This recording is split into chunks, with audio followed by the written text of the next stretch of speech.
The groom, Michael Anderson, sat by the riverbank, cradling Evelyn Parker against him, whispering words she could not hear.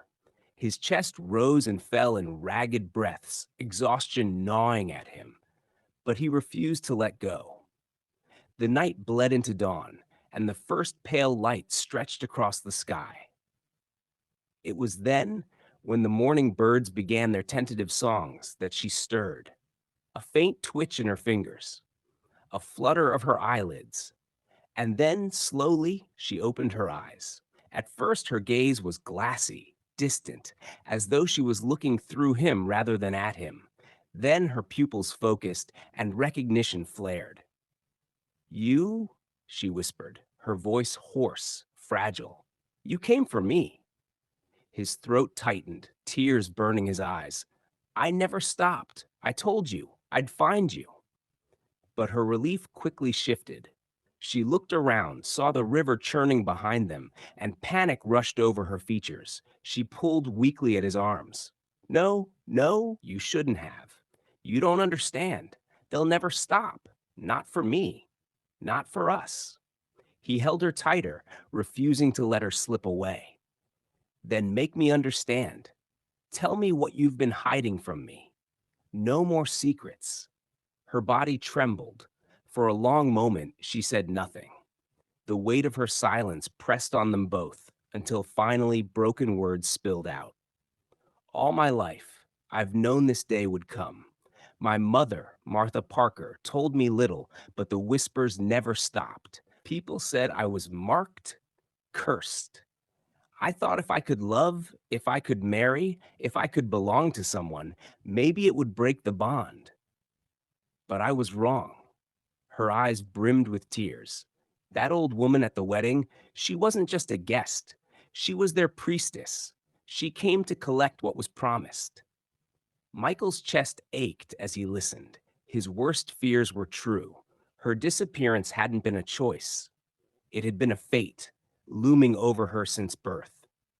She buried her face in her hands, her voice shaking.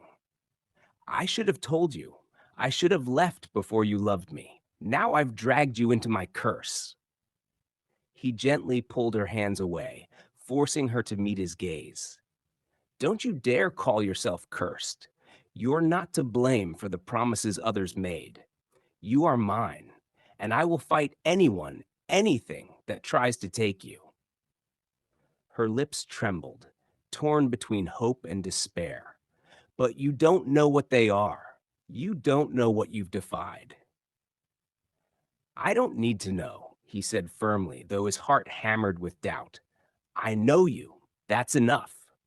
She collapsed into his arms, sobbing quietly. For the first time since her disappearance, they felt like themselves again, two lovers clinging to each other in a storm. The river roared beside them, as if mocking their fragile peace. But for that moment, they let themselves forget. Still, beneath her tears, she whispered, they'll come again. They always come again.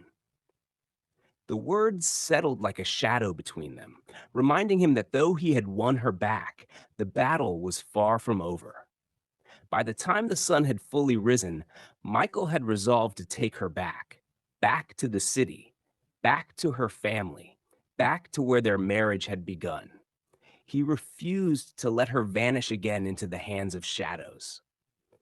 Their journey back was slow. Evelyn was weak, leaning heavily on him, each step weighted with exhaustion.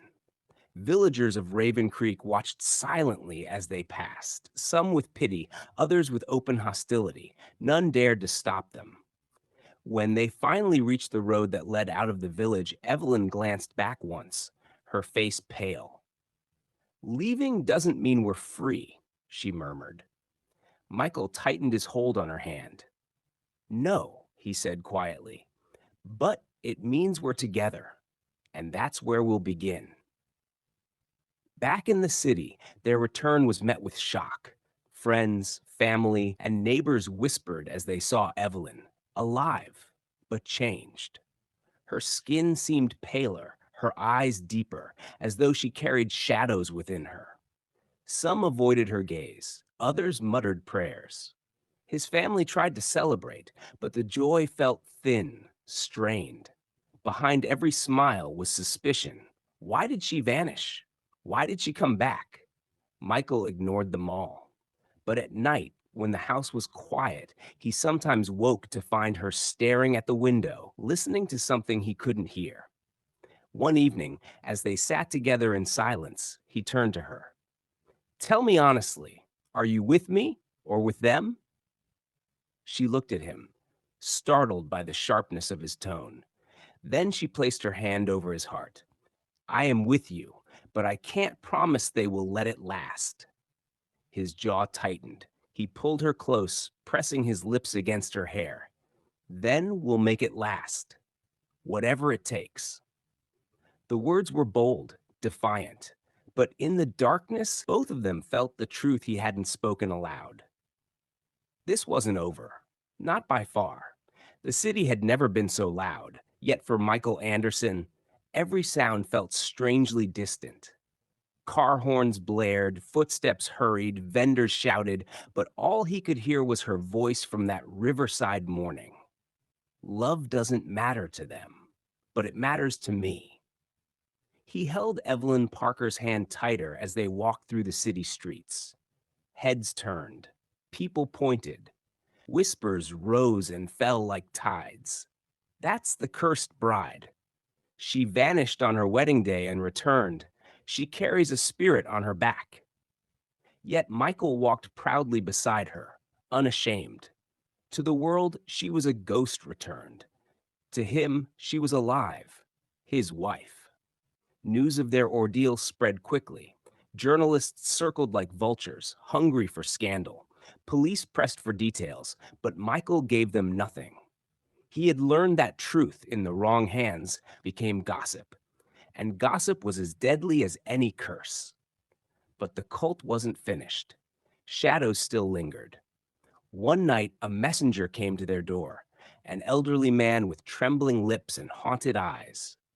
They will not stop, he warned. You defied an oath written in blood. If you want peace, you must end it. Michael met his gaze, unflinching. Then I will end it. With hidden letters, testimonies from frightened villagers of Raven Creek, and the courage of Evelyn, who had suffered in silence, they built a case. Not in the courts of law at first, but in the court of public opinion. Michael contacted Henry Collins, a fearless journalist once known for exposing corruption in high places. Together, they unveiled the truth. A secret cult that bound women as spiritual brides, a chain of oaths disguised as tradition, a system of fear that had claimed countless lives. When the story broke, it spread like wildfire. Newspapers ran headlines, TV anchors spoke in hushed tones, churches prayed, mosques condemned, communities stirred. For the first time in generations, the cult was dragged into the light. But it wasn't Michael's voice that pierced the darkness. It was Evelyn's. Standing before cameras, trembling but unbroken, she spoke. I was born into a curse I did not choose. I was told my body was not my own, my love not my own, my future not my own. But today I say this, no river owns me, no shrine owns me. I am a woman and I am free. The nation listened. Some wept, others raged, and in the silence that followed, chains in countless unseen places began to crack. The cult struck back. Anonymous threats, broken windows, strange marks painted on their door. But this time, they were not alone. Neighbors guarded their home. Journalists camped outside. Human rights groups offered protection. The cult, once feared, now found itself hunted. Leaders like Nathaniel Crow fled into the shadows. Shrines were raided, altars torn down. The river that had once demanded a bride was now just water. Nothing more. Weeks later, they sat together in their modest living room. Amid the chaos of press clippings and letters of support, Michael picked up their wedding photo. In it, Evelyn was radiant, moments before she vanished. He touched the frame gently, a bittersweet smile tugging at his lips. She leaned against him, whispering, "Do you ever wish it had gone differently?" He shook his head. "If it had, I might never have truly known you. Not like this." She kissed his cheek. "Then let this picture remind us, not of what was lost, but of what we fought for." Years passed. Their story became legend. In villages, mothers told their daughters, "The river takes no more. You are not its bride. You are your own." Children grew up knowing Evelyn Parker as the woman who broke the chain. Mikkel became known not as the man abandoned at the altar, but as the husband who fought for his bride against the darkness. And when people whispered about the woman who vanished after saying "I do," it was no longer with fear or scorn. It was with awe, because Evelyn had returned, not as a victim, but as a victor. And by her side, always, was the man who refused to let her drown. Please subscribe, comment your interest for the next part, like, share, and tap the notification button to get notified for more. Thanks for watching.